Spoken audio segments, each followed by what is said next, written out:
నేను గాంధేయవాదిని, అహింసావాదిని, శాంతి దూతను కాదని ఎవడైనా అంటే వాడి రక్తం కళ్ళ చూస్తానన్నాడట ఆఖరికి ఒకడు. సేమ్ టు సేమ్ టీడీపీ పరిస్థితి అలానే ఉంది. వైఎస్ఆర్సీపీ కార్యకర్తలకు రౌడీ మూకలని ముద్ర వేయాలి, అరాచక శక్తులనే ట్యాగ్ లైన్ తగిలించాలి. ఇందుకోసం వాళ్ళు చెప్పే నీతులు సుద్దులు వాళ్ళ అసలు రూపాన్ని బయట పెడుతోంది. జగన్మోహన్ రెడ్డి బర్త్డే సందర్భంగా మూగజీవాలను బలి తీసుకున్నారట, రప్పా రప్పా అన్నారట. అంతే, సీఎం నుంచి హోంమంత్రి వరకు రంగంలోకి దిగేశారు, పోలీసులకు ఆదేశాలు పంపేశారు. జగన్ బర్త్డే వేడుకలు ఘనంగా చేసిన వాళ్ళందరిపై కేసులు పెట్టి 3rd డిగ్రీ ప్రయోగించి నడి రోడ్డుపై నడిపించారు. జంతు బలి ఎవరూ కోరుకోరు, కానీ అంతకంటే ముందు విలువలను బలి చేసిన ఈ పచ్చమూకలను ఏమనాలి? చట్టాన్ని, రాజ్యాంగాన్ని నడి రోడ్లో అవమానిస్తున్న వీరిని ఏమనాలి? జగన్మోహన్ రెడ్డి బర్త్డే వేడుకల్లో జంతు బలిస్తే అది రక్తాభిషేకమట, అదే చంద్రబాబు నాయుడు గారి కోసం జంతు బలిస్తే ప్రేమాభిషేకమట. బాలకృష్ణ సినిమా సందర్భంగా ఆయన కటౌట్కు పొట్టేళ్ల తలలతో మాల వేస్తే అది పూలాభిషేకమట.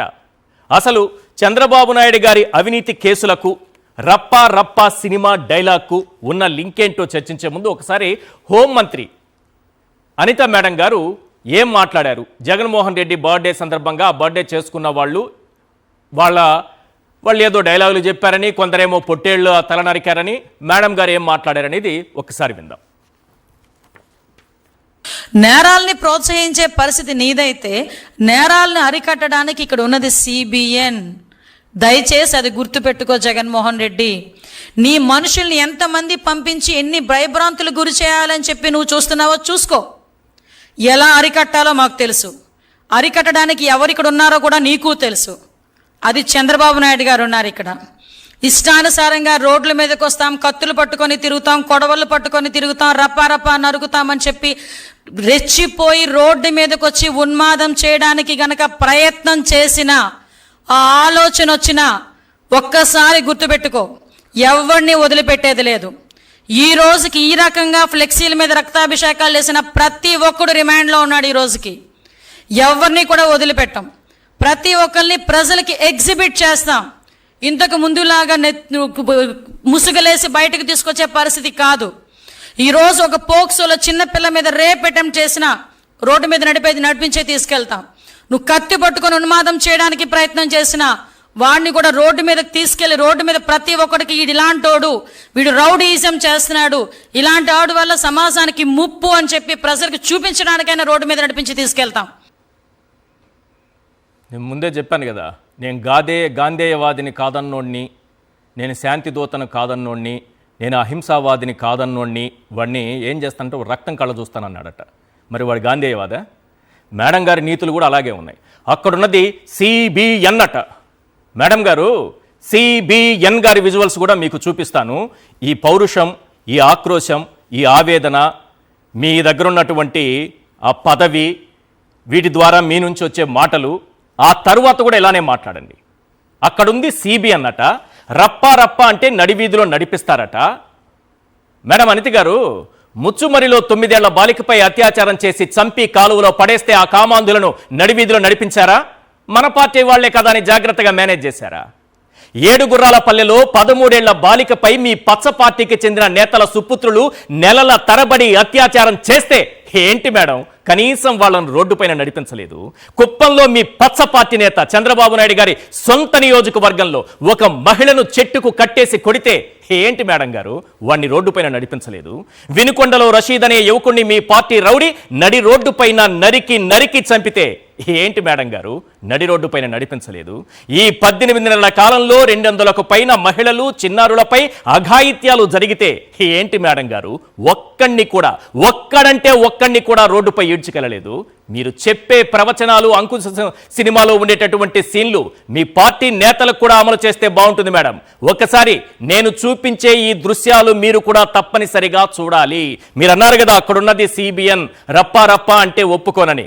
అక్కడ CBN గారున్నా, పవన్ కళ్యాణ్ గారున్నా, బాలకృష్ణ గారున్నా, మరెవరున్నా అందరికీ ఒకటే సూత్రం వర్తించాలి మేడం. ఇదే మన చట్టం చెబుతోంది. ఒకసారి ఆ దృశ్యాలు మేడం గారికి చూపించండి. చంద్రబాబు నాయుడు గారికి ఇక్కడ ప్రేమాభిషేకం చేస్తున్నారు, చూడండి ఒకసారి. మేడం గారు విజువల్స్ వేసి మరీ చూపించారు. మరి ఇక్కడ జరుగుతున్నది ఏంటో, ఇక్కడ బాలకృష్ణ గారికి ప్రేమాభిషేకం. ఒక దేవుని గుడిలో, ఒక దేవత ఒడిలో నిద్రించే అనురాగం, కురిపించే అభిషేకం, ప్రేమాభిషేకం. చూడండి ప్రేమాభిషేకం దృశ్యాలు. అక్కడ చేస్తే రక్తాభిషేకం. ఎవ్వరూ జంతు బలులు కోరుకోరు, ఎవ్వరూ అలా చేయాలని కోరుకోరు, వాళ్ళని ఎవ్వరూ సపోర్ట్ చేయాలని అనట్లేదు.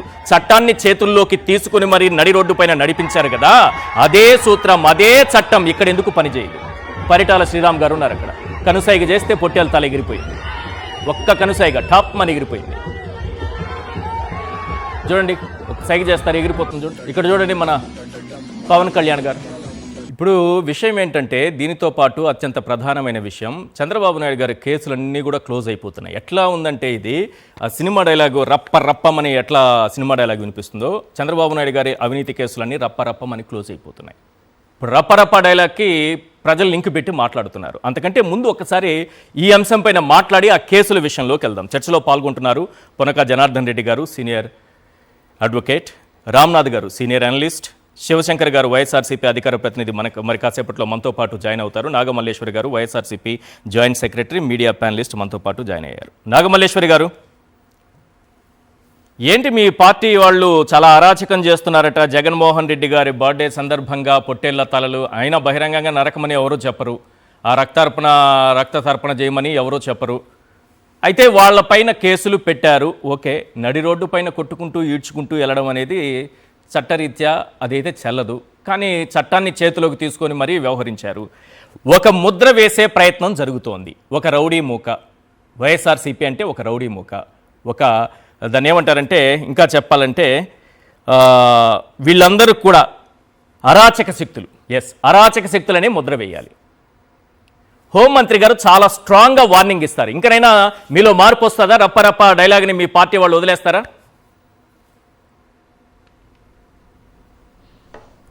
సార్, మీకు ప్యానెల్లో ఉన్నటువంటి పెద్దలందరికీ నా నమస్కారాలు సార్.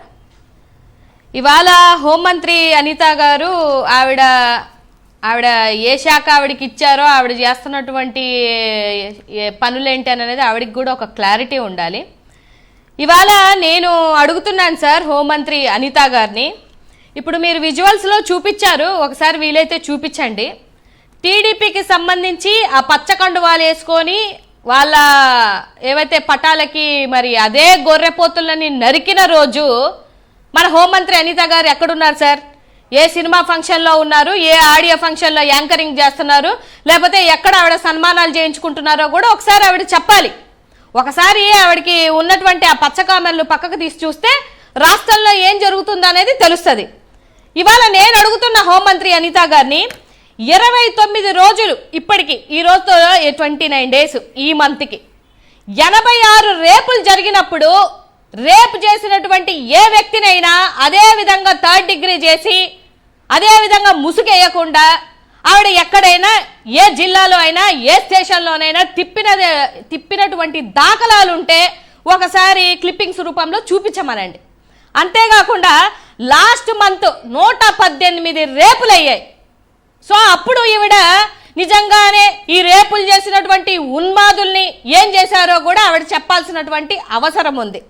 అంతేకాకుండా 7 గుర్రాల పాలెంలో 14 సంవత్సరాల మైనర్ బాలికను 14 మంది మీ టీడీపీ ఉన్మాదులే మార్చి రేపు చేస్తే ఆ బిడ్డకు కడుపు వస్తే అట్లీస్ట్ ఆ బిడ్డను వెళ్ళి పరామర్శించావా? లేదు, ఆ బిడ్డను తీసుకెళ్ళి, ఆ పుట్టిన బిడ్డను తీసుకెళ్ళి శిశు సంక్షేమానికి సంబంధించినటువంటి ఏ శాఖనన్నా ఎక్కడన్నా ఏ డిపార్ట్మెంట్లోనో అప్పచెప్పావా? అంతేకాకుండా కుప్పంలో ఒక ఆడబిడ్డని చెట్టుకు కట్టేసి కొడితే నువ్వు ఈ విధంగా 3rd డిగ్రీ ఇచ్చి ఈ విధంగా నువ్వు ఊరేగించావా? లేదా ఈ దాఖలాలు చెప్పాలి కదా సార్. ఈ రాష్ట్రంలో ఇప్పుడు వచ్చిన బాధ ఏంటంటే, ఏది మా నాయకుడు జగన్మోహన్ రెడ్డి గారు బర్త్డే సందర్భంగా పెద్ద కత్తి పెట్టి కోస్తేనేనంట కేసంట, పెద్ద కత్తి పెట్టి కోసినా కూడా కేసేనంట. ఏది గొర్రెపోతుని ఏదో కోసారని, మరి మీకు సంబంధించినటువంటి మీ టీడీపీ ఉన్మాదుల్ని మీరు అరెస్ట్ చేశారా? మీ సినిమా ఫంక్షన్ లో పవన్ కళ్యాణ్ గారే కత్తి పట్టుకొని తిరిగారు. ఆడబిడ్డల కాదు సార్. మరి ఆ రోజు మరి పవన్ కళ్యాణ్ కూడా అరెస్ట్ చేయాలి కదా, మరి ఆయన కూడా ఉన్మాదే కదా.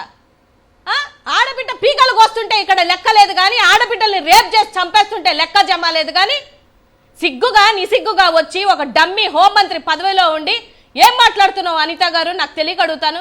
మీరు కూడా ఇప్పుడు జగన్మోహన్ రెడ్డి మనిషేనా అని అడిగావు కదా, మరి నువ్వు ఆడదానివేనా? ఇంతమంది ఆడపిల్లలకి అన్యాయం జరుగుతుంటే సొంత జిల్లాలోనే బాలికని నడి రోడ్డు మీద తీసుకెళ్లి ఆడబిడ్డని చంపితే ఎంత దారుణం అండి, ఎంత దారుణం. ఎందుకు సార్, ప్లీజ్ ఎందుకు సార్? 1200 మంది మా కార్యకర్తలు సంవత్సరాల తరబడి నుంచి, నెలల తరబడి నుంచి జైళ్లలో మగ్గిపోతుంటే మాకు బాధ రాదా సార్? మాకు బాధ రాదా? ఇవాళ మళ్ళీ బయటకు వచ్చి మీరు చేస్తున్న అన్యాయాలను పక్కన పెట్టి మమ్మల్ని, మా నాయకులు, మా కార్యకర్తల మీద ఉన్మాదులా సార్?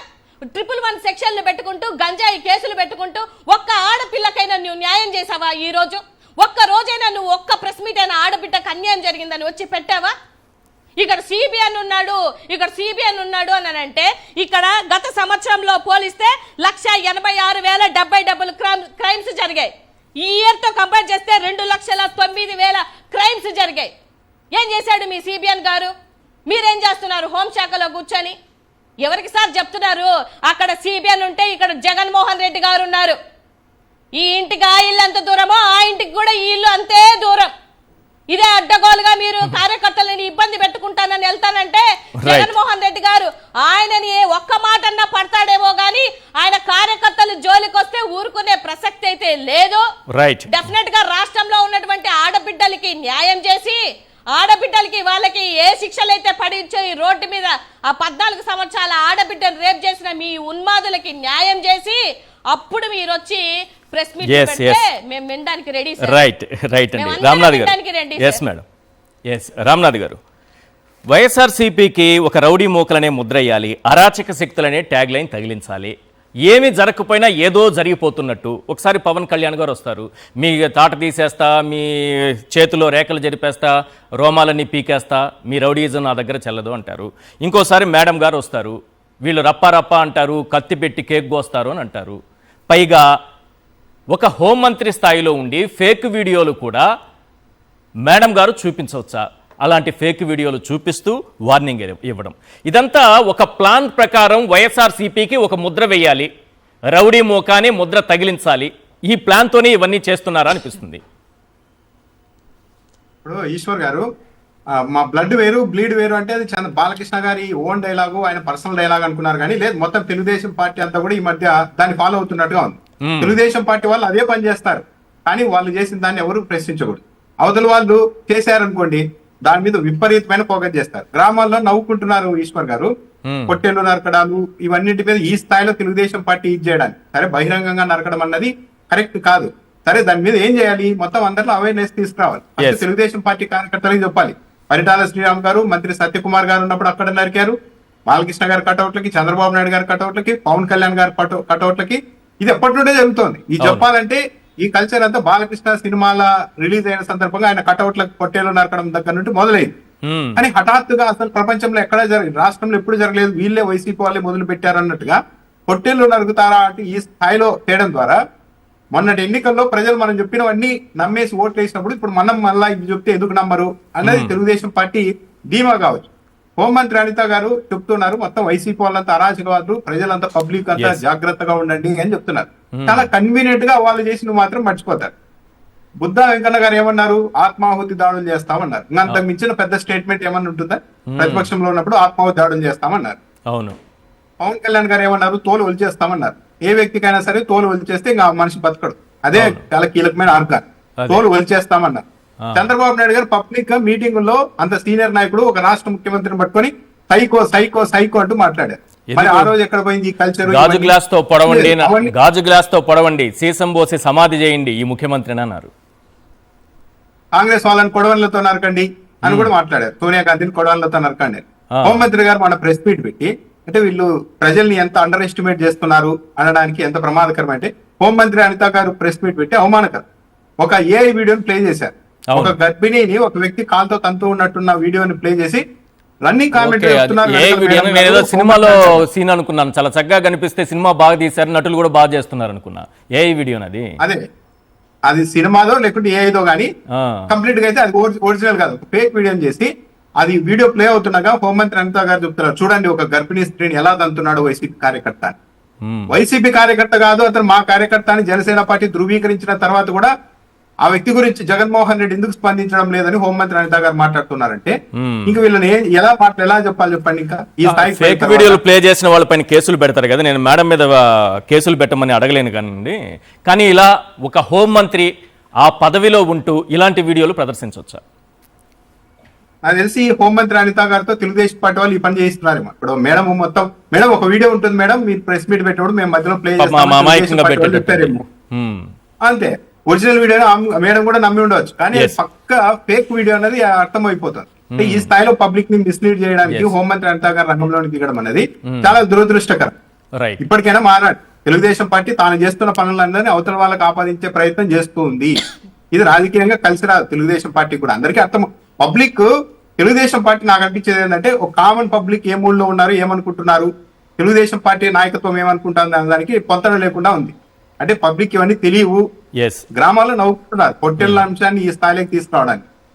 అవును, గ్రామాల్లో మామూలుగా చాలా చోట్ల కనిపిస్తూ ఉంటుంది, జాతరల సందర్భంగానో కొన్ని టెంపుల్స్ దగ్గర ఇట్లాంటివి కనిపిస్తుంది. అంటే దీన్ని కోరుకోవడం కాదు కానివ్వండి, జనరల్గా చూసే దృశ్యాలు మీరు అన్నట్టుగా.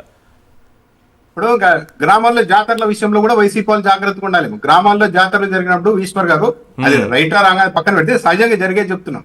నడి రోడ్డు మీద కూడా ఎవరి దగ్గర 100 పొట్టేళ్లు పోయడం జరుగుతూ ఉంటుంది. ఇప్పుడు ఎక్కడన్నా వైసీపీ వాళ్ళ ఇళ్ళ దగ్గర ఆ గ్రామాల్లో జాతర జరిగితే వాళ్ళందరూ కూడా నడి రోడ్డు మీద ఊరేగిస్తారేమో తెలియదు. చాలా ఈరోజు ఏం చెప్తున్నారు, రేప్ కేసులు ఈరోజు ఆంధ్రజ్యోతి పత్రికలు కూడా రాశారు. గత ఏడాదితో పోలిస్తే ఈ ఏడాది రేపులు పెరిగాయంటే ఏపీలో. గంజాయి కేసులు పెరిగాయి. మన పవన్ కళ్యాణ్ గారు ఏమన్నారు, పోలీసులకు స్వేచ్ఛ ఇస్తే గంట సేపులో గంజాయి అనేది ఉండదన్నారు. 19 నెలలు అయింది. అంటే ఇంకా స్వేచ్ఛ ఇవ్వలేదా? గంజాయి కేసులు ఎలా పెరిగాయి?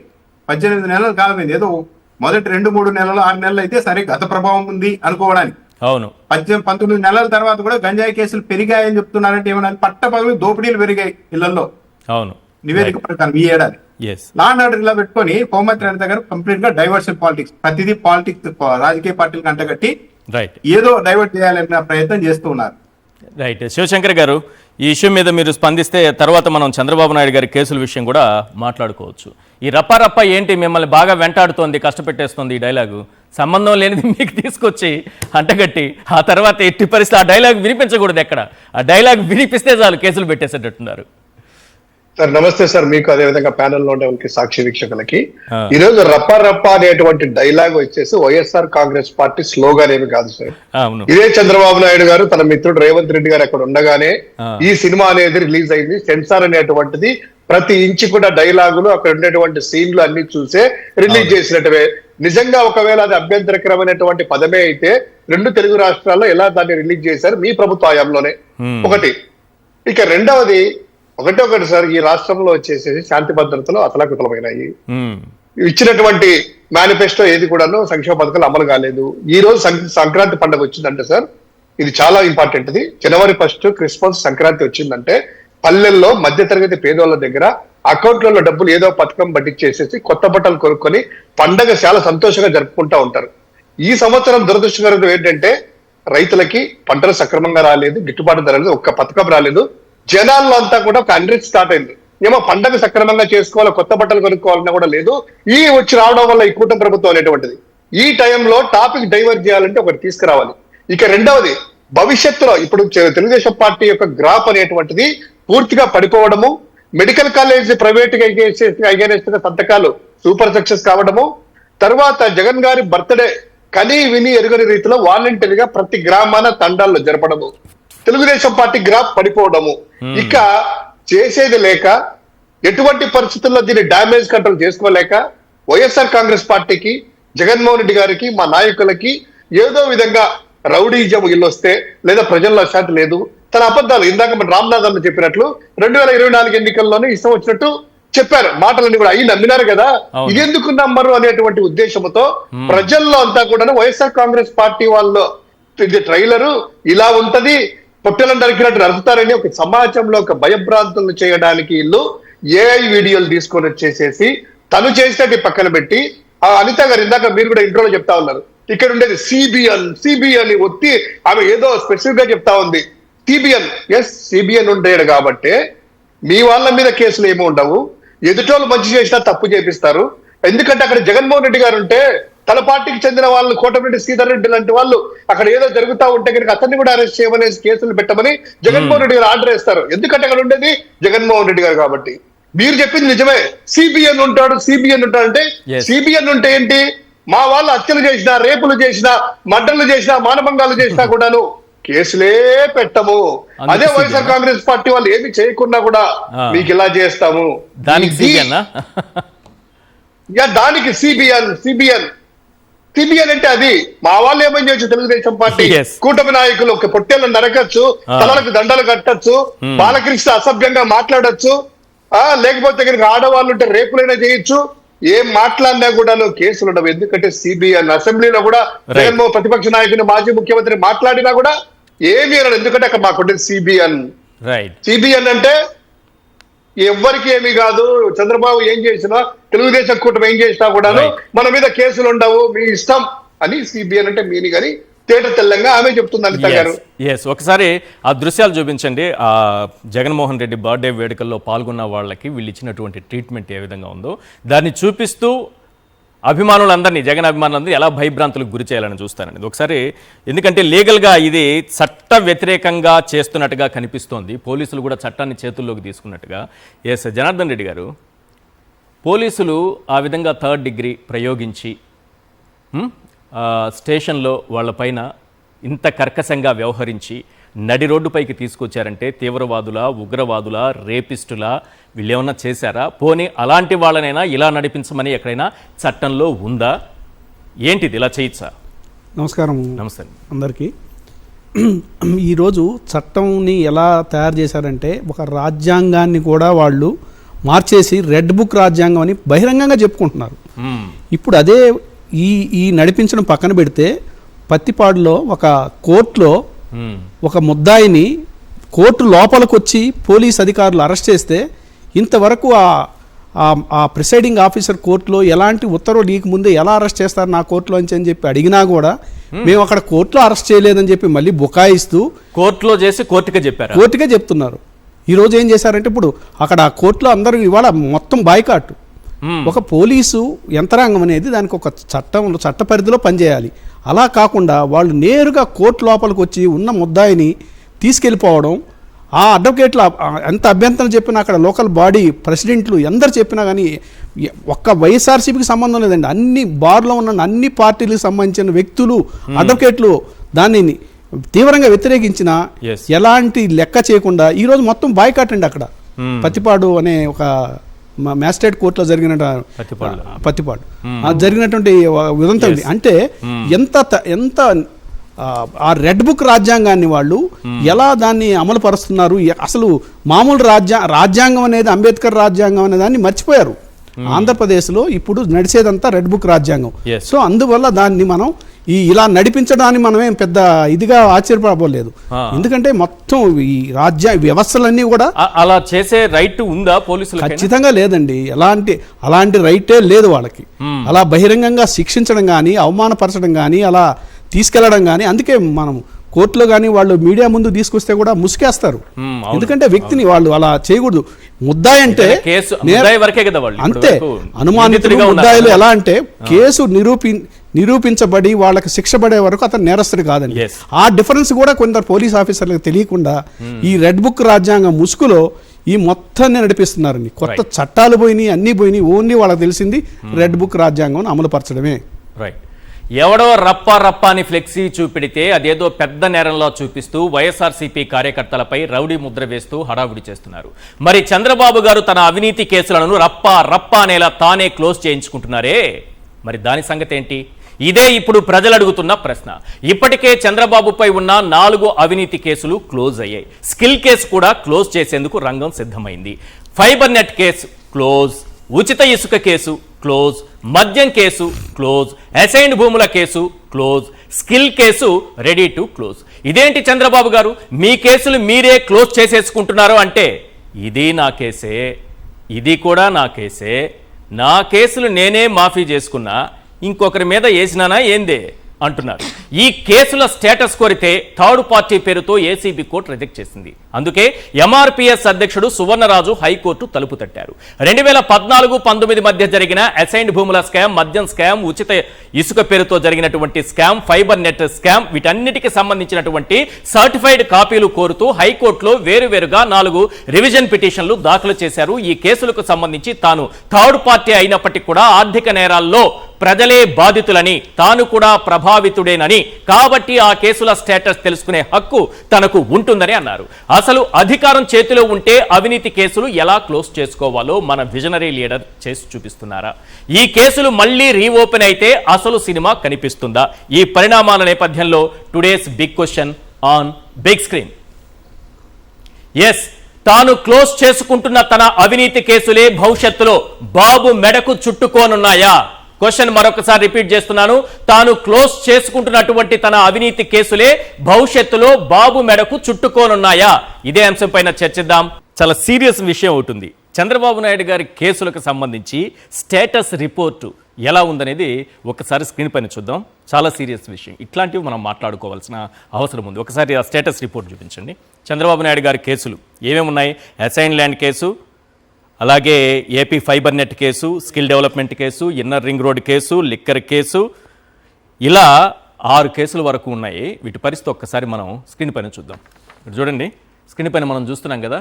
ఈ కేసులన్నింటికి సంబంధించి 14/2020 ఇది assign land case. Final report filed as closed as mistake of fact. Mistake of fact కింద ఈ కేసు క్లోజ్ చేసేసాం అన్నారు. అట్లా అన్నిటికీ అదే కనిపిస్తున్నారు. Final report filed and closed as mistake of fact 25/11/2025. ఈ కేసులకు సంబంధించినటువంటి డాక్యుమెంట్స్ ఇవ్వమని ఏసీబీ కోర్టుకు వెళితే కోర్టు ఏం చేసిందో అన్ని కేసులకు సంబంధించి మీరు క్లియర్గా చూడొచ్చు. ఒక కేసుకు సంబంధించి చదివి వినిపిస్తా. Copy application filed by D Suvarnaraju as third party. The certified copy of FIR granted other documents is concerned hereby rejected. అన్ని కేసులకు సంబంధించి ఏ కేసుకు సంబంధించిందని చూసినా మీరు థర్డ్ పార్టీ కాబట్టి మీకు ఆ కాపీస్ ఏవి కూడా, డాక్యుమెంట్స్ ఏవి కూడా ఇవ్వమని చెప్పారు. ఇప్పుడు ఆయన హైకోర్టును ఆశ్రయించారు. మరి హైకోర్టు ఏం చెబుతుందో చూద్దాం. రామ్నాథ్ గారు, చంద్రబాబు నాయుడు గారి కేసులకు సంబంధించి కేసులన్నీ 1 by 1 క్లోజ్ అయిపోతూ వెళ్ళిపోతున్నాయి. రేపో మాపో స్కిల్ డెవలప్మెంట్ కేసు కూడా క్లోజ్ కాబోతోంది. ఈ ఫైల్స్ ఇవ్వడానికి, ఈ డాక్యుమెంట్స్ ఇవ్వడానికి ఏసీబీ కోర్టు నిరాకరిస్తోంది. ఎందుకు క్లోజ్ అయింది అవి చూసుకోవాలి కదా. అవి కూడా ఇవ్వకుండా పబ్లిక్ డొమైన్లో ఉండాల్సినవి ఇవన్నీ కూడా ఒకసారి బయటకు వచ్చిన తర్వాత పబ్లిక్ అందుబాటులో ఉండాల్సినవి. ఇదే విషయాన్ని హైకోర్టుకు కూడా సువర్ణరాజు విన్నవించారు. ఈ విధంగా క్లోజ్ చేసుకుంటూ పోతే ఎలాంటి సిగ్నల్, ఎలాంటి ఇండికేషన్ చంద్రబాబు ఇవ్వాలనుకుంటున్నారు? ఒక అధికారం చేతిలో ఉంటే కేసులు క్లోజ్ చేయించుకునే విషయంలో పాయింట్ నెంబర్ 1. పాయింట్ నెంబర్ 2, ఇది మళ్ళీ రీఓపెన్ అయితే ఆయన పరిస్థితి ఏంటి? ఈశ్వర్ గారు, భార్యాభర్తలకు సంబంధించిన వ్యవహారాల్లో కోర్టులో నడిచే వాదనలు, ఆ తీర్పులు కూడా పబ్లిక్ డొమైన్ లేక వస్తూ ఉన్నాయి. సూపర్. సరే, భార్యాభర్తల మధ్య వ్యవహారానికి సంబంధించి ఆ డాక్యుమెంట్లు మీకెందుకయ్యా అంటే అర్థం కానీ ఇది పబ్లిక్ మనీకి సంబంధించిన వ్యవహారం. ఈ కేసులో గోప్యతను న్యాయ వ్యవస్థ పాటించడం అనేది న్యాయ వ్యవస్థకే ప్రమాదం. ఏదో ఒక పాయింట్ దగ్గర రాజకీయ నాయకులు, అధికారులు కాంప్రమైజ్ అవుతారు అన్నది గ్రహించే ఈ రెండింటిని మానిటర్ చేయడానికి న్యాయ వ్యవస్థను తెచ్చారు. ఎందుకంటే వాళ్ళ పరస్పర ప్రయోజనాలు ఒకరి మీద ఆధారపడి ఉంటాయి. మంచి పోస్టింగ్ కావాలంటే ముఖ్యమంత్రి గారి మెప్పు కావాలి, అవతల వాళ్ళని వేధించాలంటే పోలీసుల సపోర్ట్ కావాలి రాజకీయ నాయకులకి. కాబట్టి వాళ్ళ ప్రయోజనాలు పరస్పరం ఉంటాయి కాబట్టి వాళ్ళు ఎక్కడో పాయింట్ దగ్గర కాంప్రమైజ్ అవుతారు. కానీ అలా కాంప్రమైజ్ అయ్యే పరిస్థితులు ఉన్నప్పుడు దాన్ని నిరోధించి ప్రజాధనాన్ని, వ్యవస్థని కాపాడాల్సిన బాధ్యత న్యాయ వ్యవస్థ మీద ఉంది. కానీ ఇక్కడ జరుగుతున్నది ఏంటంటే న్యాయ వ్యవస్థ ప్రశ్నించి ఉండాల్సి. సరే, మీరు ముఖ్యమంత్రిగా ఉన్నారు, మీ కింద సిఐడి పనిచేస్తోంది. గతంలో కేసులు పెట్టిన వాళ్ళు కొంతమంది డైరెక్ట్ గా కేసులు పెట్టిన వాళ్ళు ఉన్నారు, కొంతమంది పెట్టిన వాళ్ళతో కూడా ఇప్పించేసుకొని కేసులు రిజెక్ట్ చేసుకుంటే, కొట్టేయించుకుంటే ఇది పద్ధతి కాదు కదా, బ్యాడ్ ప్రాక్టీస్ కదా అని న్యాయ వ్యవస్థ కూడా అడిగి ఉండాల్సి. కానీ అది అడిగినట్టు లేదు. అయితే ఏ న్యాయమూర్తి అయినా సరే ఒక తీర్పు ఇచ్చినప్పుడు తన తీర్పును గర్వంగా బయట పెట్టుకుంటారు. తన తీర్పు అనేది రాబోయే కేసులకు ఒక ప్రామాణికంగా ఉండాలని ఎవరైనా అనుకుంటారు. కానీ ఇక్కడ ఎందుకు ఆ పరిస్థితి లేకుండా పోతుంది అన్నది కూడా ఒక ఆందోళన కలిగించే అంశం. ఇక్కడ ఏంటంటే కొద్ది రోజుల క్రితం మీకు గుర్తుండే ఉంటుంది ఈశ్వర్ గారు, స్వయంగా హైకోర్టులో రాష్ట్ర ప్రభుత్వం తరఫున డబ్బులు తీసుకుంటూ చంద్రబాబు నాయుడు గారి కేసులను కూడా వాదిస్తున్న సిద్ధార్థ లూత్రా గారు హైకోర్టులో ఏసీబీ కోర్టు న్యాయమూర్తిని బదిలీ చేయాల్సిందిగా నేను సిఫార్సు చేశానని హైకోర్టులో చెప్పారు. కరెక్ట్. యాక్చువల్లీ ప్రభుత్వానికి కూడా ఆ రైట్ ఉండదు, చెప్పారు. అంటే ఏంటి, న్యాయమూర్తిని కూడా వీళ్ళు ఏమన్నా ఒత్తిడి చేశారా, ఒత్తిడి చేస్తున్నారా అనడానికి ఇక్కడ అవకాశం ఏర్పడుతుంది. అవును. ఇంకోటి ఏంటంటే, సరే ఇప్పుడు ప్రశ్నించేటప్పుడు ఈ తీర్పు బయటకు వస్తే ప్రజలు చదువుకొని సరే ఓకే ఈ పాయింట్ మీద చంద్రబాబు నాయుడు గారి మీద కేసు కొట్టేశారులే అని అనుకుంటారు. అవును. ఏదో ఒక పాయింట్ అని అంటే ప్రజలకు చూపెట్టడానికి ఈ కేసులు కొట్టివేయడానికి సహేతుకమైన ఒక్క పాయింట్ కూడా, ఒక్క కారణం కూడా లేదా? అందుకే ఇవన్నింటినీ గోప్యంగా ఉంచుతున్నారా? అంటే బయటకు వస్తే ఏ కారణంతో కొట్టేశారు మీరు, ఏ కారణంతో సిఐడి ఇలా వ్యవహరించింది అని ఎక్కడ నిలదీస్తారు అని దర్యాప్తు సంస్థలు భయపడి అసలు మొత్తం బయటికి రాకుండా చేస్తూ ఉన్నాయా? ఆందోళన కలుగుతుంది. ఎందుకంటే ఏదో ఒక పాయింట్ అన్నది ఉండి ఈ పాయింట్ మీద, ఈ గ్రౌండ్ మీద కేసు కొట్టేశారని చెప్పుకోవడానికి ఉండేది, నమ్ముతారు కూడా ప్రజలు, సరే కానీ అది కూడా లేదా అన్న ఆందోళన కలుగుతుంది.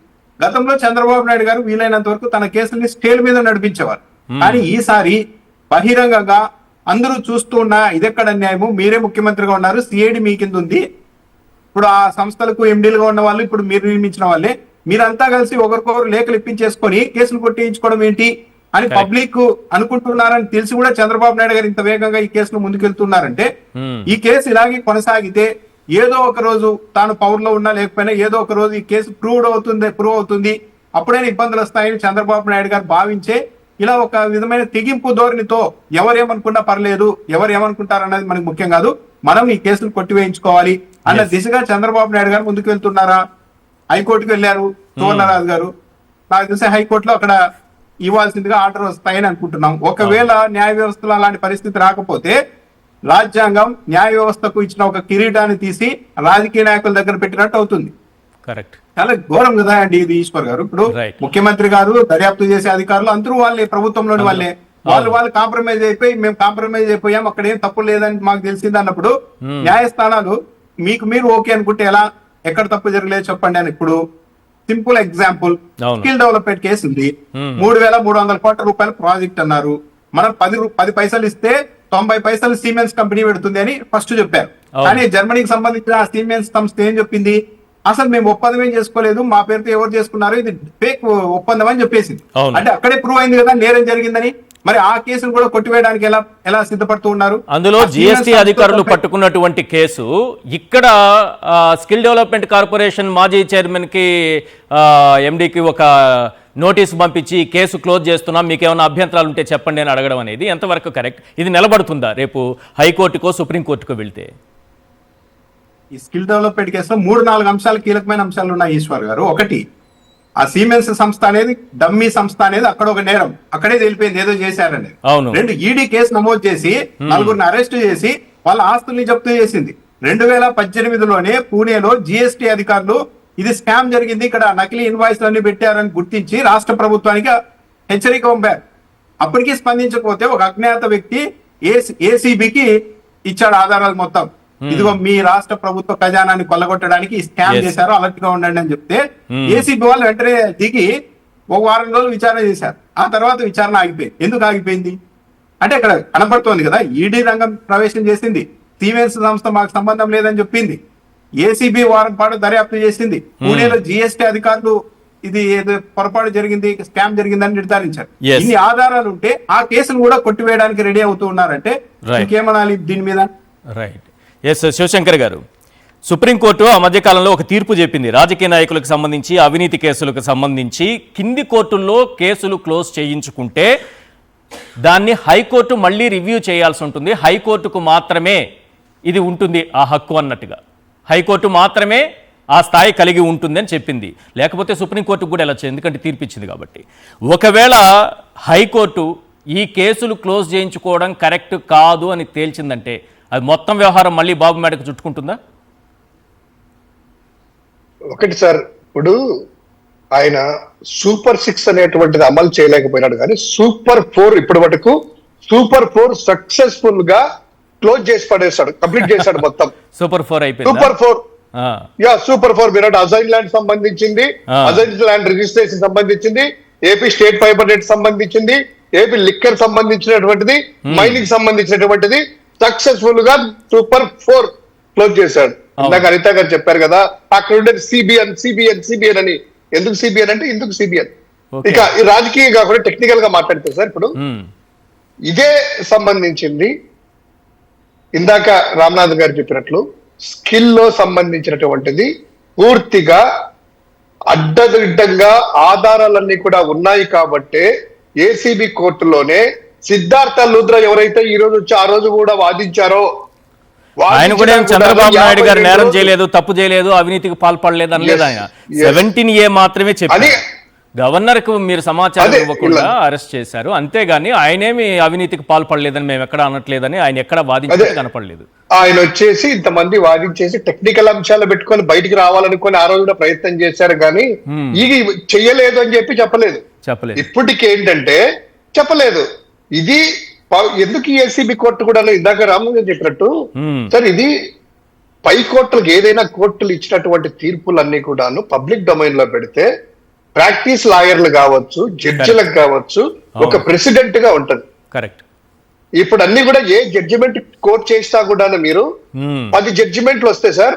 10 జడ్జిమెంట్ లో 7 నుంచి 8 వరకు ప్రీవియస్ జడ్జిమెంట్ ప్రెసిడెంట్ గా తీసుకుని అది కోర్టు చేసేసి అకార్డింగ్ టు ఇక్కడ ఇచ్చారు కాబట్టి, లేదా హర్యానా హైకోర్టు ఇచ్చారో, ఏసీబీ కోర్టు ఇచ్చారో, ఈ తీర్పు ప్రకారం ఇస్తున్నాం అనేటువంటిది ఒక ప్రాక్టీస్. అది సోర్స్ ఆఫ్ ది జడ్జిమెంట్ లకే అది ఒక సోర్స్ ప్రధానమైనటువంటిది. అటువంటిది ఏసీబీ కోర్టులో ఇంత పబ్లిక్ సంబంధించినటువంటి వాటిని ఎందుకు ఆ యొక్క జడ్జిమెంట్ కాపీలను కానీ ఆ రివ్యూ పిటిషన్ ఎందుకు వాళ్ళు పబ్లిక్ డొమైన్ లో పెట్టలేదో, లేదా రిక్వెస్ట్ చేసినా కూడా మీరు అన్నట్టు సువర్ణరాజు అనేటువంటి వ్యక్తి రిక్వెస్ట్ చేస్తే ఏసీబీ కోర్టు చెప్పడం ఏం చెప్పింది, ఇది థర్డ్ పార్టీ, మీరు అంటే లోకస్ స్టాండీ అని అంటుంది. లోకస్ స్టాండీ కదా అంటే ఆయన మీకు సంబంధించింది కాదు, మీరు పార్టీ కాదు అంటున్నారు కదా.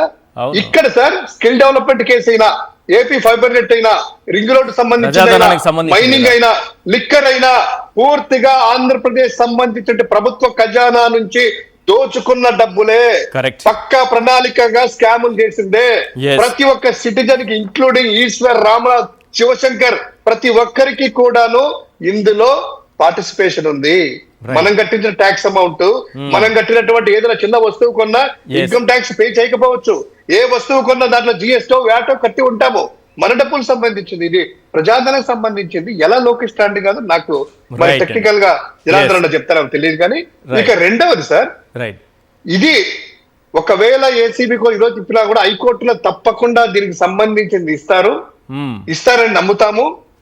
ఇవ్వకపోయినా కూడా మీరు అన్నట్టు సుప్రీంకోర్టు యొక్క గైడ్ లైన్స్ ఇచ్చింది కాబట్టి సుప్రీంకోర్టు గైడ్ లైన్స్ వరకు సుప్రీంకోర్టు తలుపులు నెట్టుతాము.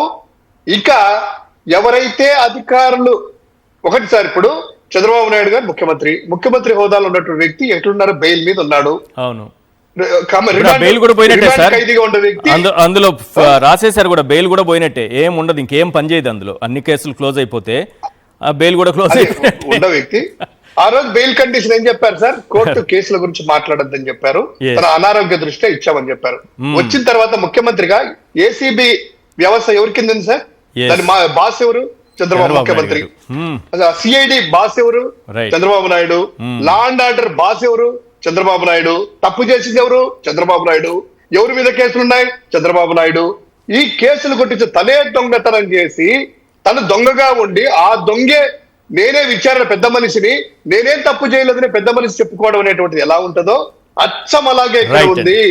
నిజంగా తప్పు చేయకపోతే నిజాయితీ పరుడైతే ఈడీకో సిబిఐకో లేఖ రాసి నేను ముఖ్యమంత్రిగా ఉన్నా, నా మీద ఇలా వచ్చాయి, త్వరితగతిన మీరు విచారణ చేసేసి సర్టిఫై చేయండి, నేను తప్పు చేయలేదు కాబట్టి నా యొక్క నిర్దోషిత్వాన్ని పరీక్షించుకుంటా అనేటువంటిది ఇమ్మీడియట్ గా లేఖ రాసే వాళ్ళు ఏ తప్పు చేయకుంటే.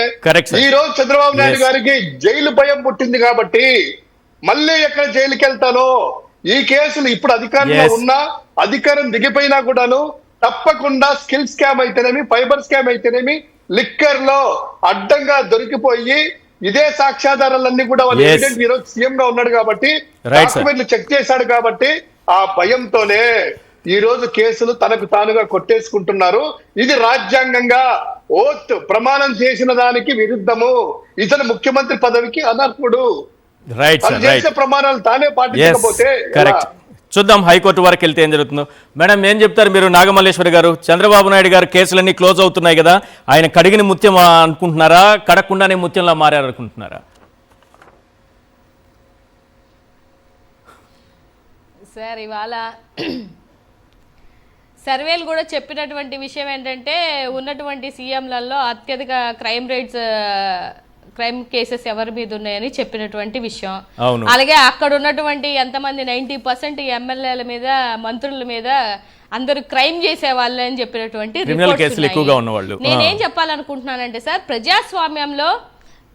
ప్రజాస్వామ్యంలో మీరు అడ్డగోలుగా మీరు చేసినటువంటి తప్పులన్నీ ఇవాళ రాష్ట్రంలో ఉన్నటువంటి ప్రజలకి, అలాగే మీ క్యాడర్కి, అరే ఏం తప్పులు చేసినా పర్లేదు, మన ప్రభుత్వంలో అన్నీ పోతాయి, ఈ పర్సనల్ కేసులు అవ్వచ్చు, ఇంకో కేసులు అవ్వచ్చు, దానికి ఇప్పుడు చంద్రబాబు నాయుడు గారి కేసులు తీసేయడం అసలు ఇంతవరకు నేను ఎక్కడ వెళ్ళలేదు సార్. ఇన్ని కోట్లకు సంబంధించినటువంటి దోపిడీ చేసినటువంటి కేసులు వీళ్ళు గవర్నమెంట్ రాగానే మొత్తం కేసులన్నీ పోవడం అనేది చాలా ఆశ్చర్యంగా ఉంది. సో నేనైతే ఒకటే కోరుకుంటున్నాను సార్, రాజ్యాంగబద్ధంగా అంబేద్కర్ గారు రాసినటువంటి రాజ్యాంగం ప్రకారం ప్రజాస్వామ్యంలో మనకు నచ్చినట్టుగా దోపిడీలు చేసి, దొంగతనాలు చేసి మళ్ళీ ఆ కేసులన్నీ మేము మాయం చేసుకుంటాం, మటుమాయం చేస్తామంటే అవన్నీ అయ్యే పనులు కాదు. జగన్మోహన్ రెడ్డి గారు వస్తే డెఫినెట్గా ఎవరైతే అడ్డగోలుగా దోపిడీలు చేశారో, ఎవరైతే అడ్డగోలుగా భూ కబ్జాలు చేశారో, ఎవరైతే యువతతో వాడుకొని ఆ డబ్బులన్నీ మట్టుమాయం చేశారో వాళ్ళ కేసులన్నీ మళ్ళీ తోడతాము, తీస్తాము, లీగల్గానే ఫైట్ చేస్తాము. అవసరమైతే ఆర్టికల్ 220 ప్రకారం రిట్ వేస్తాము, మా ప్రభుత్వం నుంచి రిట్ వేస్తాము. ఎవ్వరు ఎవరికి చట్టాలకి ఎవరు చుట్టాలు కాదు, రాజకీయవేత్తలైన చుట్టాలు కాదు, ఎమ్మెల్యేలైన చుట్టాలు కాదు, మంత్రులైన చుట్టాలు కాదు, 15 సార్లు ముఖ్యమంత్రి అయినా కూడా చుట్టం కాదు. కాబట్టి వీళ్ళందరూ నిల్చుంటారు. వీళ్ళ కేసులన్నీ క్లోజ్ అయిందంటే క్లోజ్ అయినట్టు కాదు, పార్ట్ 1 లాగే పార్ట్ 2 ఉంటుంది. ఎలా క్లోజ్ అవుతుంది? డెఫినెట్ గా పార్ట్ 2 ఉంటది. జగన్ 2.0 ఉంటది. అందులో డెఫినెట్ గా అన్ని లెక్కలు తేలుస్తాం, అందరికి సమాధానం చెప్తాము. వడ్డీకి మించి అంటే చక్రవడ్డీ అంటారు కదా, ఆ చక్రవడ్డీ ఇచ్చే రోజు ఒక రోజు వస్తుంది. మేము కూడా ఈ 3 years గట్టిగానే ఫైట్ చేస్తాం సార్. రైట్. జనార్దన్ రెడ్డి గారు, ఏంటి సార్ ఇది? ఏసీబీ కోర్టు నిజంగానే కేసులన్నీ కూడా క్లోజ్ చేయొచ్చా? Point number 1. ఒకవేళ హైకోర్టు స్థాయిలోనే ఈ కేసులన్నీ క్లోజ్ అవ్వాలి అంటే రేపు హైకోర్టుకి వెళితే లేదు విచారణ జరపండి అని హైకోర్టు అంటే బెయిల్ కూడా క్యాన్సిల్ అయ్యే ప్రమాదం ఉంటుందా?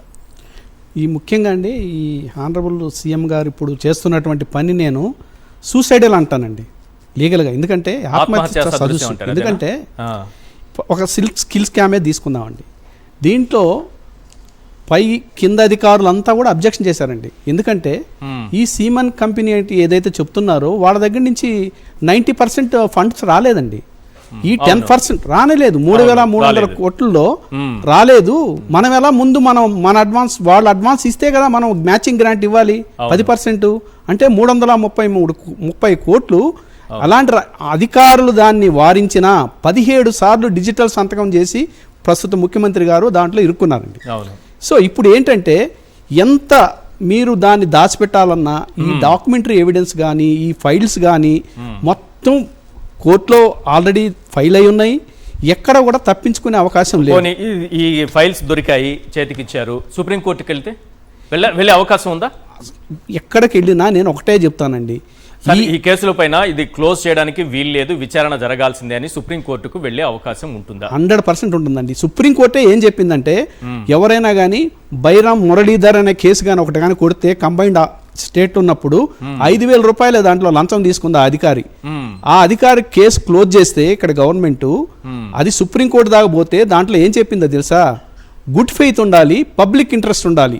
ఏదైనా ఒక కేసు క్లోజ్ చేయాలంటే good faith and public interest. కానీ ఇక్కడ చంద్రబాబు నాయుడు గారి కేసులకు సంబంధించి మిస్టేక్ ఆఫ్ ఫ్యాక్ట్స్ అన్ని కరెక్ట్ గా ఉన్నాయండి. దాంట్లో ఛార్జ్ షీట్ వేసిన తర్వాత అది రిజెక్ట్ అయింది. ఛార్జ్ షీట్ అబ్జెక్షన్స్ వల్ల మళ్ళీ తర్వాత ఛార్జ్ షీట్ పడలేదు. కాబట్టి ఛార్జ్ షీట్ 100% ప్రతి ఆధారము, ప్రతి టెక్నికల్ అండ్ ప్రతి ఎవిడెన్స్, సర్కమ్స్టెన్స్ ఎవిడెన్స్ అంటారు చూడండి, ఆ కేసులోంచి ఈ టీడీపీ పార్టీ అకౌంట్లో కూడా డబ్బులు 77 కోట్లు పోయినాయండి. దానికి బ్యాంక్ మేనేజర్లు ఇంతవరకు సమాధానం ఇవ్వలేదు. ఎన్నోసార్లు లెటర్ రాశారు, అయ్యా ఇదిగో 77 కోట్లు పేజ్ స్లిప్ ద్వారా వచ్చినాయి, వాటి ఎవరు సంతకం పెట్టారు, వాళ్ళ ఫోన్ నెంబర్ ఏంది, ఎవరు దాంట్లో వేశారంటే సమాధానం లేదు. కానీ మనకి 2 లక్షల రూపాయలు దాటిన చెక్ ఇవ్వాలి కదా. 2 lakhs పైన అయితే చెక్ ఇవ్వాలి.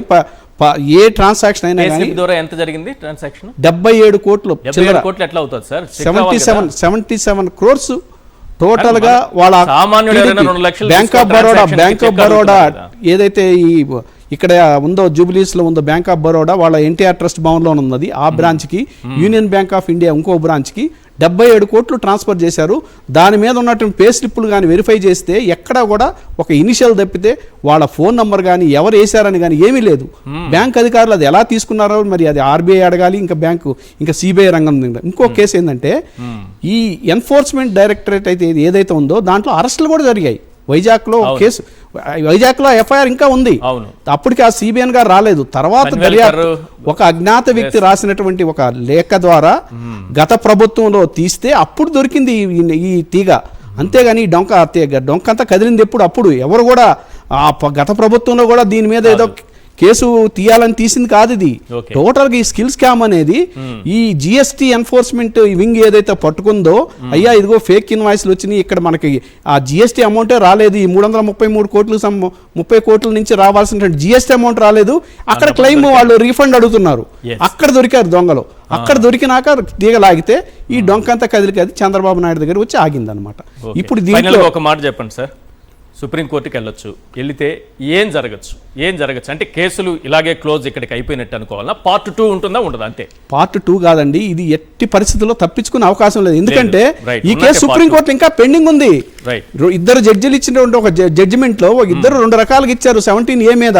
ఒకరేమో 17A ఆ పర్మిషన్ అవసరం లేదన్నారు, ఒకరేమో తీసుకోవాలి ఎందుకంటే అది 18 తర్వాత అమెండ్మెంట్ వచ్చింది కాబట్టి తీసుకోవాలని చెప్పి ఇస్తే అది ఫుల్ బెంచ్ కి రెఫర్ అయింది. ఇంకా సుప్రీంకోర్టులో ఆ విషయం తేలలేదు. చంద్రబాబు నాయుడు గారు వేశారు అక్కడ కేసు, అది ఇంకా సుప్రీంకోర్టులో పెండింగ్ ఉంది.